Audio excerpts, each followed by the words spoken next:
Halo teman-teman semua, Assalamualaikum warahmatullahi wabarakatuh. Oke, hari ini kita akan membahas mengenai bagaimana penyelesaian soal untuk neraca atau kertas kerja konsolidasi teman-teman ya. Kemarin kita sudah membahas atau saya sudah mengirimkan materi yang berkaitan dengan bagaimana sebuah perusahaan membuat kertas kerja selanjutnya akan menghitung laba rugi.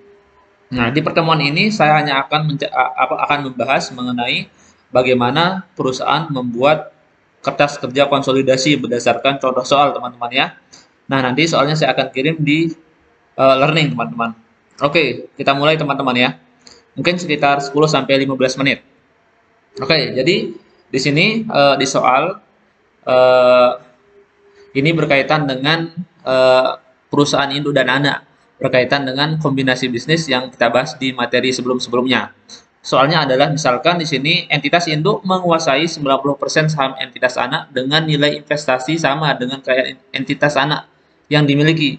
Informasi mengenai keuangan entitas induk dan anak per 31 Desember 2012. Nah, teman-teman di sini ada rincian dari nilai atau apa aset yang dimiliki oleh si perusahaan induk dan anak. Yang diminta pertama, hitunglah laba konsolidasi tahun 2012 dari sudut pandang entitas induk. Kemudian yang kedua, hitunglah laba konsolidasi dari sudut pandang kertas kerja konsolidasi. Dan yang terakhir, berapakah nilai investasi entitas induk atas saham entitas anak per 31 Desember 2012? Oke, kita akan mulai pelan-pelan dari pertanyaan yang A, teman-teman ya. Berkaitan dengan laba konsolidasi tahun 2012 si perusahaan induk. Nah, hal pertama yang teman-teman perlu perhatikan adalah teman-teman posisinya di mana ya? Apakah di induk atau di anak?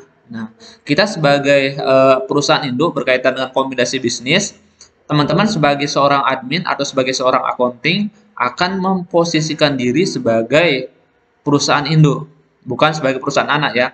Karena kita bertugas untuk menyusun laporan konsolidasi atau laporan yang berkaitan dengan kombinasi bisnis. Nah, jadi teman-teman, untuk menjawab soal yang A, teman-teman harus menghitung berapa persen atau berapa nilai dari laba yang diperoleh oleh perusahaan anak yang menjadi hak dari si perusahaan induk. Nah, karena kepemilikan atas entitas anak oleh induk nilainya adalah 90%, teman-teman cukup mengalihkan nilai kepemilikan atau persentase kepemilikan dengan laba yang diperoleh oleh si perusahaan anak pada tahun 2012.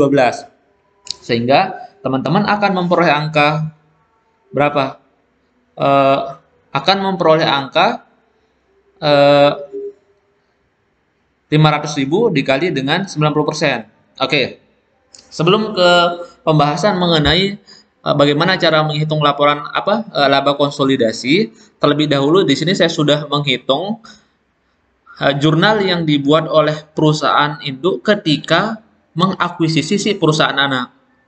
Nah, jadi berdasarkan dari data bahwa modal saham yang dimiliki oleh perusahaan anak itu adalah 1 juta ya. Kemudian ada laba ditahan senilai 400.000. Nah, oleh perusahaan induk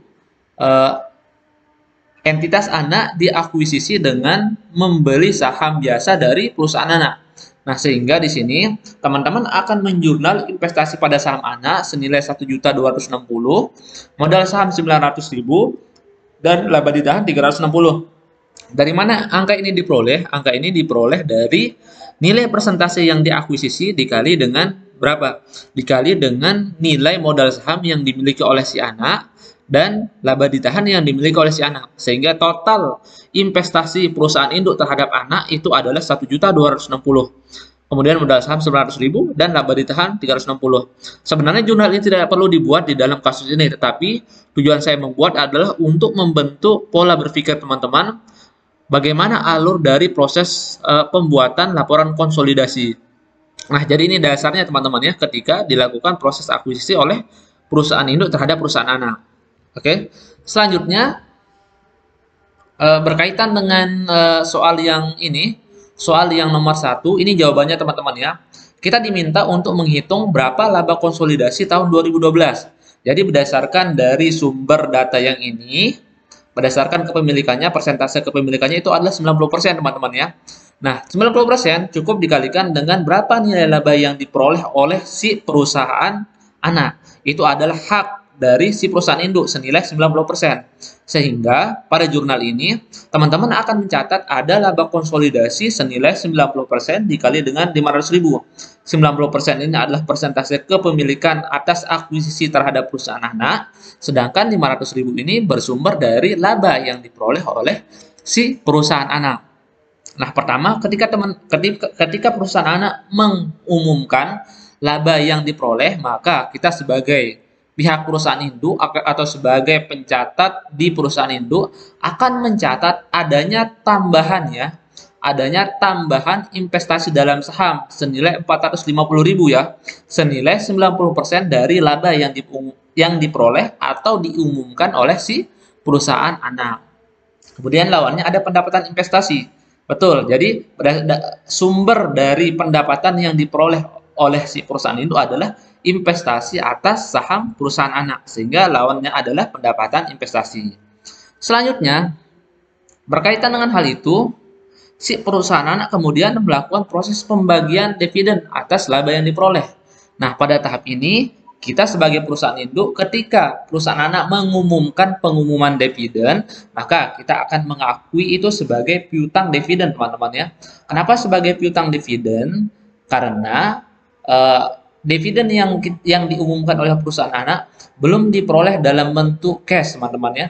Maka kita mengakui adanya piutang yang kita miliki di perusahaan anak. Atas pengumuman dividen tersebut, konsekuensinya adalah ada pengurangan nilai investasi kita di perusahaan anak ya. Oke, nilainya berapa? Nilainya adalah 90% dikali dengan berapa dividen yang diumumkan oleh si perusahaan anak. Teman-teman bisa lihat di sini ya. Oke, dividen yang diumumkan adalah 200.000, sehingga yang saya kalikan adalah 90% dikali dengan 200.000. Hasilnya adalah 180 di posisi debit untuk piutang dividen dan investasi saham 180 di posisi kredit. Nah, jadi angka dari 450 yang kita peroleh di awal akan dikurangi dengan adanya pengumuman dividen atas investasi dalam saham di perusahaan anak. Nah, jadi ini teman-teman ya, jurnal awal yang kita buat ketika pengumuman dividen ya, pengumuman laba dan pengumuman dividen. Oke, gampang ya. Tinggal dikalikan aja sesuai dengan porsi kepemilikan si perusahaan induk. Oke, selanjutnya teman-teman setelah menyusun laba konsolidasi, maka selanjutnya teman-teman harus menghitung berapa nilai dari laporan konsolidasi yang dibuat ya, berdasarkan penggunaan atau menggunakan kertas kerja. Nah, ini teman-teman kertas kerjanya ya sudah saya buat.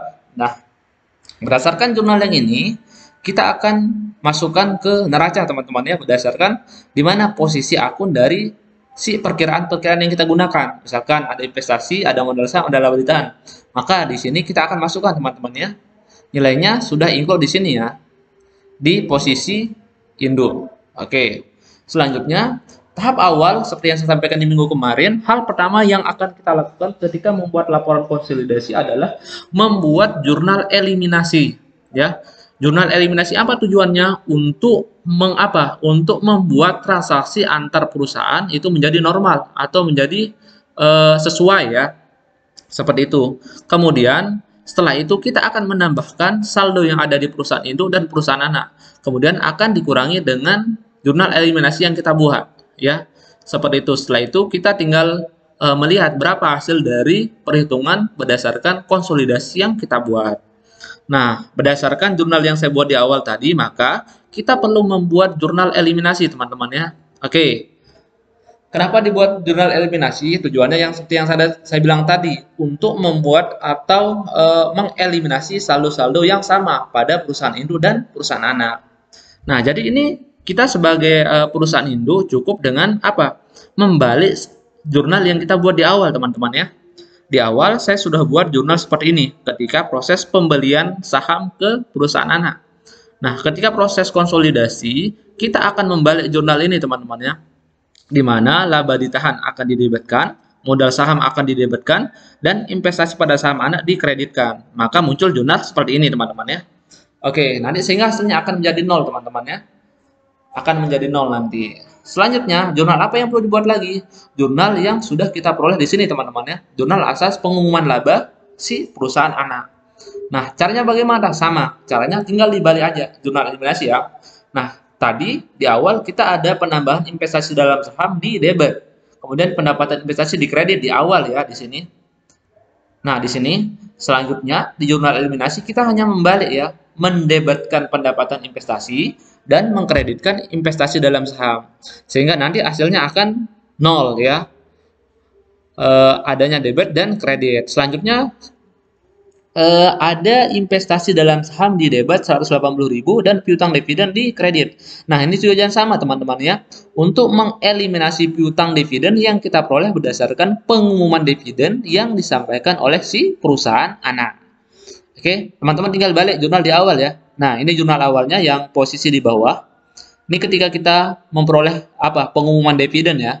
Selanjutnya di jurnal eliminasi kita harus membalik jurnal yang tadi untuk membuatnya menjadi nol ya, karena kita ingin menyatukan antara perusahaan induk dan perusahaan anak. Kembali ke rumus awal teman-teman ya.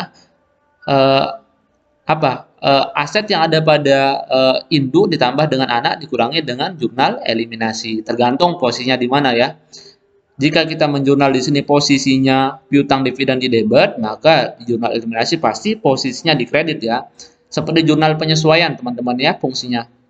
Kemudian kita harus mengeliminasi hutang piutang antara induk dan anak teman-teman ya. Ya, pertama, ketika kita memperoleh dividen, otomatis kita akan mencatat sebagai perusahaan induk itu ada sebagai piutang teman-teman ya. Karena kita punya dana di perusahaan anak. Oleh perusahaan anak itu akan dicatat sebagai hutang kepada perusahaan induk. Ya, maka di sini kita akan mengeliminasi antara transaksi induk dengan anak ya, atau transaksi antar perusahaan, biasa kita sebut seperti itu ya. Nah, posisi hutang dividen di sini di debit ya, karena ini menggambarkan hutang dividen yang ada di posisi anak ya. Ketika dia mengumumkan dividen oleh anak ini, dia akan menghitung ada hutang yang akan dibayarkan ke perusahaan induk ya. Oleh perusahaan induk, karena adanya pengumuman dividen oleh perusahaan anak, dia akan mencatat piutang dividen ya di posisi debit di awal ya.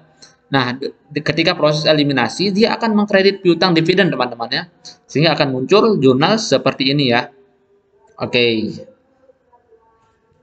Nah, kemudian ini, setelah teman-teman nanti membuat jurnal ini, teman-teman akan memasukkan semua akun yang ada di sini, di jurnal eliminasi ini ke sini ya, ke laporan konsolidasi ya. Jadi fungsinya adalah menyesuaikan ya yang jurnal eliminasi ibarat di kertas kerja ketika teman-teman belajar pengantar akuntansi 1.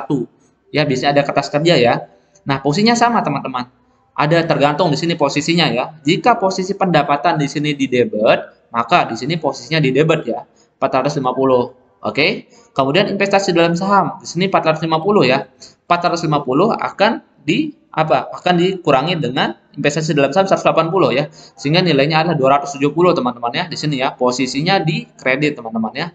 Oke, sehingga akan muncul laporan konsolidasi. Teman-teman perlu hanya memindahkan akun-akun yang di dalam jurnal eliminasi ini ke dalam ini lembar kerja kita ya, di dalam kertas kerja. Nah, di sini ada posisi-posisi berdasarkan posisinya di sini. Misalkan di sini ada piutang dividen 180 ya. Oke, di sini ada muncul piutang dividen 180 teman-teman ya. Oke. Nah, nanti di sini posisinya yang ini ya. Oke. Maka akan muncul di sini. Yang terakhir adalah di laporan konsolidasi. Nah, ini yang akan disampaikan oleh perusahaan induk teman-teman ya, berkaitan dengan laporan konsolidasi yang perlu dibuat antara induk dan anak dalam hubungan kombinasi bisnis. Seperti itu teman-teman ya. Oke. Kemudian soal yang ketiga. Yang kecil ya, berapakah nilai investasi entitas induk atas saham entitas anak per 31 Desember 2012? Caranya gampang teman-teman ya. Teman-teman cukup melihat berapa nilai investasi di perusahaan anak di awal, ditambah dengan berapa nilai penambahan atas investasi yang ada di perusahaan anak.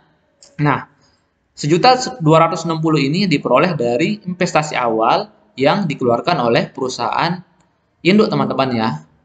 Oke, kemudian 270 ini merupakan nilai yang diperoleh berdasarkan laba dari perusahaan anak.